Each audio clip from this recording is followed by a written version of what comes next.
राम राम दोस्तों और मेरी माताएं बहनें, आशा है कि बाबा नीम करोली जी की अपार कृपा आपके ऊपर होगी। आपके घर परिवार में सभी कुशल मंगल होंगे, यही मैं प्रार्थना करता हूँ प्रभु की शरण में। हे मेरे प्रभु, सबके ऊपर कृपा करो बाबा, सबके घर आओ, सबके घर खुशियाँ बरसाओ। जय बाबा नीम करोली महाराज। दोस्तों और मेरी माताएं बहनें, आज करते हैं कामिका एकादशी व्रत कथा। अगर हम कामिका का व्रत रखते हैं, एकादशी व्रत रखते हैं, तो इस व्रत कथा के बिना अधूरा होता है ये व्रत। अतः पूरा सुने कामिका एकादशी व्रत कथा। कामिका एकादशी के दिन व्रत रखा हो तो भी या न रखा हो तो भी इस दिन कथा का पाठ जरूर सुने। कामिका एकादशी के दिन विधिवत विष्णु जी की पूजा व कथा का पाठ करने से जातक को अनंत लाभ मिलता है। कामिका एकादशी व्रत कथा शुरू करते हैं। सभी पूरी सुने मेरे भाई, मेरी माताएं बहनें। आपके ऊपर पूर्ण आशीर्वाद हो श्री हरि विष्णु भगवान जी का, मेरे प्रभु बाबा नीम करोली जी का। जय राम। अर्जुन ने कहा, हे प्रभु, आप मुझे श्रावण माह के कृष्ण पक्ष की एकादशी की कथा सुनाने की कृपा करें। इस एकादशी का नाम क्या है और इसकी विधि क्या है? इसमें किस देवता का पूजन होता है? इसका उपवास करने से मनुष्य को किस फल की प्राप्ति होती है? पूरा मुझे वाक्यान वर्णन दे। भगवान श्री कृष्ण ने कहा, हे श्रेष्ठ धनुर्धर, मैं श्रावण माह की पवित्र एकादशी की कथा सुनाता हूँ। ध्यानपूर्वक सुनो। एक बार इस एकादशी की पावन कथा को भीष्म पितामह ने लोक हित के लिए नारद जी से कहा था। एक समय नारद जी ने कहा, हे पितामह, आज मेरी श्रावण के कृष्ण पक्ष की एकादशी की कथा सुनने की इच्छा है। अब आप ही इस एकादशी की व्रत कथा का विधान सही वर्णन कीजिए। नारद जी की इच्छा को सुनकर पितामह भीष्म ने कहा, हे नारद जी, आपने बहुत ही सुंदर प्रस्ताव दिया है। हे नारद जी, आपने बहुत ही सुंदर प्रस्ताव किया है। अब आप बहुत ध्यानपूर्वक इसे सुने। श्रावण माह के कृष्ण पक्ष की एकादशी का नाम कामिका एकादशी है। इस एकादशी की कथा के श्रवण मात्र से वाजपेयी यज्ञ के फल की प्राप्ति होती है।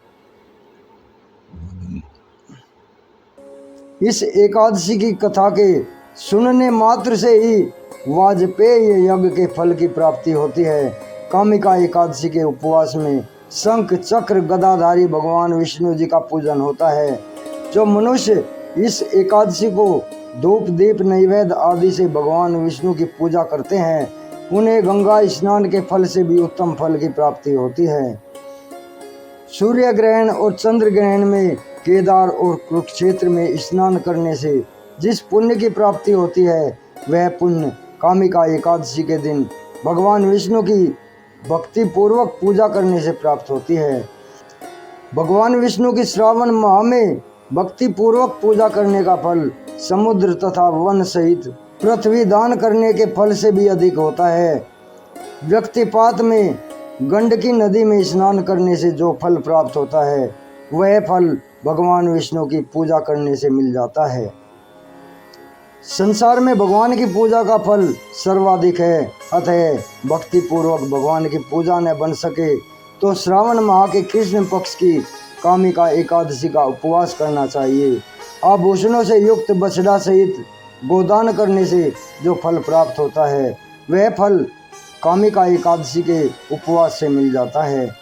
जो उत्तम द्विज श्रावण माह के श्रेष्ठ कृष्ण पक्ष की कामिका एकादशी का उपवास करते हैं तथा भगवान विष्णु का पूजन करते हैं, उनसे सभी देव, नाग, किन्नर, पितर आदि की पूजा हो जाती है। इसलिए पाप से भयभीत होने वाले व्यक्तियों को विधि विधान से सहित इस उपवास को करना चाहिए। संसार सागर तथा पापों में फंसे हुए मनुष्यों को इससे मुक्ति मिल जाती है। कामिका एकादशी का व्रत करना बहुत ही उत्तम है। कामिका एकादशी के उपवास से भी पाप नष्ट हो जाते हैं। संसार में इससे अधिक पापों को नष्ट करने वाला अन्य कोई उपाय नहीं है। हे नारद जी, सोम भगवान ने अपने मुख से कहा है, मनुष्य को अध्यात्म विद्या से जो फल प्राप्त होता है उससे भी अधिक फल कामिका एकादशी का व्रत करने से मिल जाता है।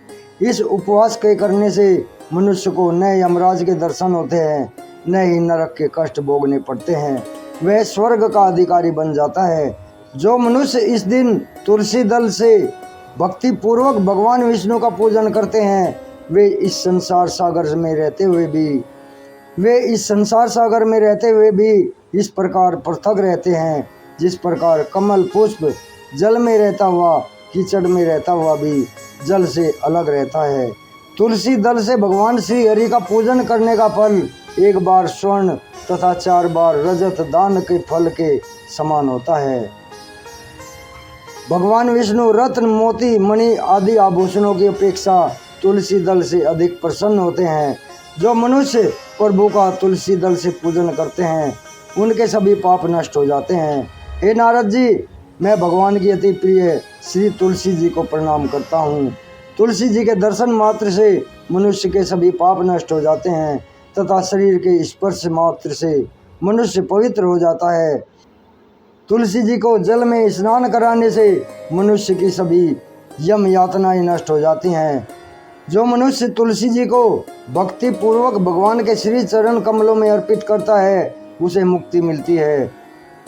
इस कामिका एकादशी की रात्रि को जो मनुष्य जागरण करते हैं तथा दीपदान करते हैं उनके पुण्यों को लिखने का चित्रगुप्त में भी समर्थ नहीं है। उनके पुण्यों को लिखने में चित्रगुप्त भी समर्थ नहीं है। एकादशी के दिन जो मनुष्य भगवान के समक्ष दीपक प्रज्वलित करते हैं उनके पितर स्वर्ग लोक में अमृत का पान करते हैं। भगवान के समक्ष जो मनुष्य घी या तिल के तेल का दीप प्रज्वलित करता है उनको सूर्य लोक में भी सहस्रों दीपों का प्रकाश मिलता है। कामिका एकादशी का व्रत प्रत्येक मनुष्य को करना चाहिए।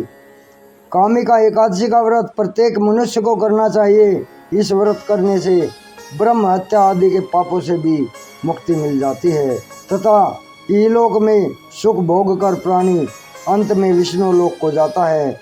इस कामिका एकादशी के महात्म्य के श्रवण व पठन मात्र से मनुष्य स्वर्ग लोक को प्राप्त करता है। भगवान श्री हरि सर्वोपरि हैं। वे अपने भक्तों को निश्चल भक्ति से सहज ही प्रसन्न हो जाते